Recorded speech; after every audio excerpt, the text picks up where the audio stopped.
الحمد لله والصلاة والسلام على رسول الله أما بعد أعوذ بالله من الشيطان الرجيم بسم الله الرحمن الرحيم إنما يخشى الله من عباده العلماء إن الله عزيز غفور.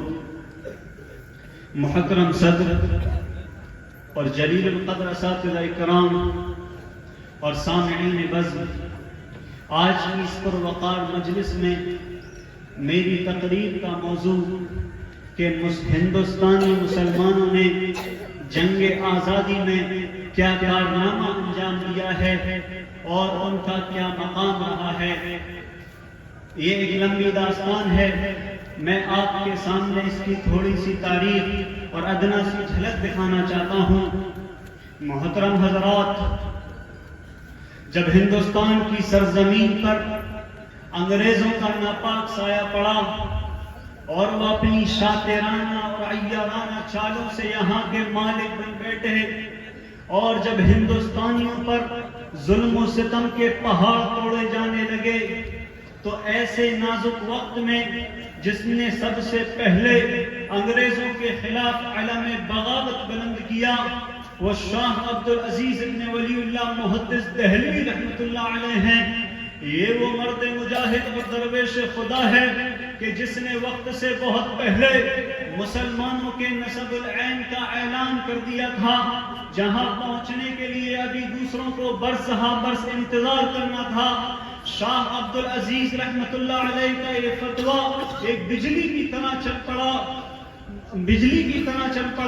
قرآن و حدیث کا درس دینے والے علماء کرام اور اپنے خانقاہوں اور مدرسوں میں بیٹھ کر شمع اسلام کو روشن کرنے والے مشائخ اپنے مدرسوں اور خانقاہوں کو چھوڑ کر سربکف میدان میں آ گئے اور فرنگیوں کے خلاف ایک محاذ بنا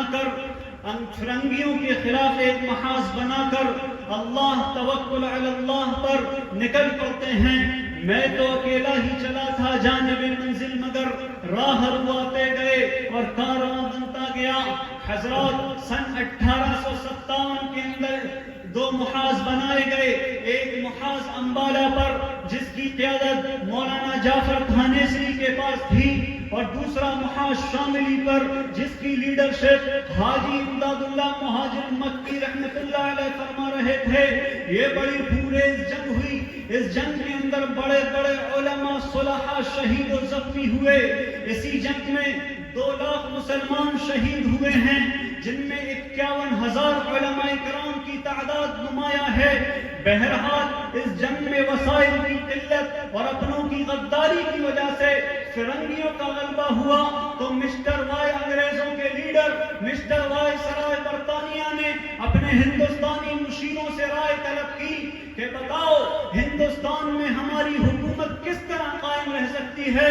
تو اس وقت کے سب سے بڑے سیاستداں مسٹر ولیم یورنی نے جو رپورٹ پیش کی تھی، وہ اس کے اندر لکھتا ہے کہ ہندوستان میں سب سے زیادہ بیدار مسلمان ہیں، اور جنگ آزادی ابھی تک صرف مسلمانوں نے لڑی ہے. جب تک مسلمانوں کے اندر جذبہ جہاد موجود ہے، اس وقت تک ہم ہندوستان پر حکومت نہیں کر سکتے. اس لیے سب سے پہلے مسلمانوں کے اندر سے جذبہ جہاد کو ختم کرنا ہوگا، اور جذبہ جہاد کو ختم کرنے سے پہلے ایک اور چیز کا ختم کرنا ضروری ہے. وہ یہ ہے کہ علماء کو اور قرآن کو ختم کر دیا جائے. خود انگریز مورخ مسٹر ایڈورڈ ٹامسن لکھتا ہے کہ سن 1861 میں 3 لاکھ قرآن کریم کے نسخے بدبخت انگریز نے جلائے، اور اس کے بعد علماء کو ختم کرنے کا فیصلہ لیا گیا. سن 1864 سے لے کر تو سن 1867 تک ٹامسن خود اپنی کتاب کے اندر لکھتا ہے کہ علماء کرام پر طرح طرح کے مظالم کیے گئے، علماء کو بے دردی سے مارا گیا.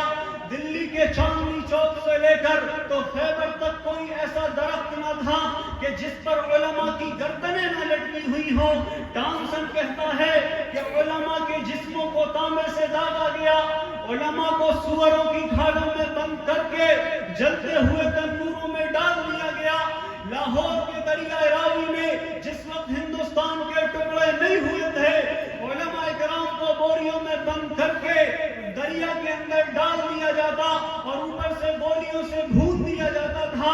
ٹامسن کہتا ہے لاہور کی شاہی مسجد جس میں انگریزوں نے پھانسی کا پھندا بنایا تھا، 80 علماء کو روزانہ پھانسی دی جاتی تھی۔ ایک عجیب و غریب واقعہ وہ اپنی کتاب کے اندر لکھتا ہے کہ ایک دن میں اپنے خیمے کے اندر گیا تو مجھے مردار کی بدبو محسوس ہوئی۔ میں خیمے کے پیچھے چلا گیا تو کیا دیکھتا ہوں کہ آگ کے انگارے دہک رہے ہیں۔ 40 علماء کو برہنہ کر کے ان انگاروں پر لٹا دیا گیا اور میرے دیکھتے ہی دیکھتے 40 علماء کو اور لایا گیا اور ان سے کہا گیا کہ مولویوں جس طرح ان 40 کو پکایا گیا ہے تمہیں بھی پکا دیا جائے گا۔ تم میں سے ایک آدمی یہ کہہ دے کہ سن 1857 کی جنگ میں ہم شریک نہیں تھے، ابھی چھوڑے دیتے ہیں۔ ٹامسن کہتا ہے کہ مجھے پیدا کرنے والے کی قسم کہ وہ سارے کے سارے علماء آگ میں تو پک گئے مگر انگریزوں کے سامنے کسی نے گردن نہیں جھکائی۔ سامعین اکرام، علماء کا یہ قافلہ مسافت طے کرتے ہوئے کس طرح منزل مقصود تک پہنچا، یہ ایک لمبی داستان ہے۔ اس طویل سفر کے اندر ان کے پاؤں مسلسل لہو لہان ہوتے رہے، ہزاروں اور لاکھوں کا وجود غبار راہ بن کر بڑھ گیا، مگر ان لوگوں نے کبھی ہمت نہیں ہاری۔ حادثات و مصائب سے ٹکراتے ہوئے کبھی عرب اور کبھی ترکی کا سفر کرتے ہیں تو کبھی روس اور افغان کی جانب نکل پڑتے ہیں تو کبھی مالٹا اور کالے پانی کی جیلوں میں قیام کرتے ہیں تو کبھی عدالتوں کے کٹہروں میں کھڑے ہو کر نغمہ آزادی سناتے ہیں۔ اگر تاریخ کے حوالے سے اور تاریخ کی روشنی میں اگر میں یہ بات کہوں کہ اگر علماء اس جنگ آزادی میں حصہ نہ لیتے تو یہ ہندوستان کبھی بھی آزاد نہ ہوتا، اگر یہ سرخیل نہ ہوتے تو تحریک آزادی نہ چلتی، تحریک بالا کوٹ نہ چلتی، تحریک ریشمی رومال نہ چلتی، ہندوستان چھوڑو تحریک نہ چلتی، مقدمہ وہابیان نہ چلتا، امبالہ سازش کیس نہ بنتا۔ الغرض انہی علماء کرام نے اپنے خون و جگر سے اس شجر آزادی کو سینچا اور پروان چڑھایا ہے، تب جا کر اس ہمارا یہ ملک ہندوستان سن 1947 کے اندر 15 اگست کی رات کو آزاد ہند کہلایا۔ اللہ تعالیٰ سے دعا ہے کہ اللہ تبارک و تعالی ہمیں ان علماء اکرام کی قربانیوں کو یاد رکھنے اور ان پر عمل پیرا ہونے کی توفیق عطا فرمائے اور ہمارے اس وطن عزیز ملک ہندوستان کا تحفظ فرمائے۔ آمین۔ وآخر دعوانا الحمد للہ رب العالمین۔